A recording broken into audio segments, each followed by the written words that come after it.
With a possible stalemate on the battlefield, it seems the leaders of both Ukraine and Russia are trying for a win in the which leader is more machismo than the other.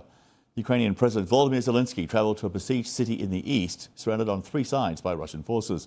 Well, Russian President Vladimir Putin visited occupied areas of Khayerson and Luhansk, directly asking senior commanders for their thoughts on where the Russian offensive stands.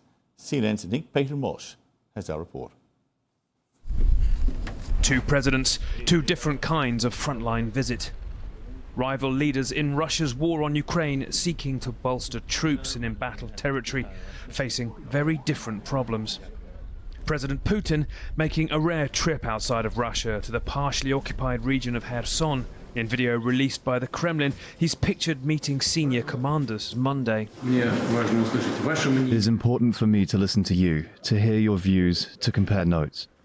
Who he talks to is also important, apparently meeting a commander of elite paratroopers in what Western analysts say could be a bid to shore up their morale.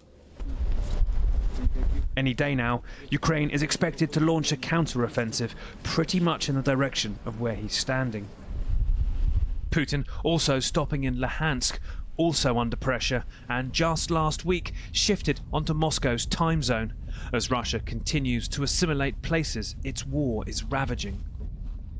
Kiev officials quick to seize on the visit to portray a person indicted for war crimes returning to the scene, describing the trip as a special tour of the occupied and destroyed territories by a mastermind of mass murders to savour one last time the crimes committed by his people. Zelensky perhaps enduring greater risk in his less rare journey to some of the worst hit parts of the Eastern Front, visiting the almost completely destroyed town of Avdiivka, handing out awards to troops. It won't yet be clear if he boosted morale enough to hold back the Russian forces now on three sides of the town. Things happen thanks to you. Take care.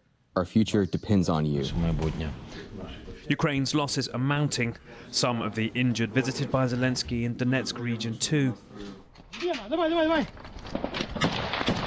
Recent leaked documents, apparently from the Pentagon, suggested over 15,000 Ukrainian troops were dead and that they might run out of key air defense systems in the coming weeks.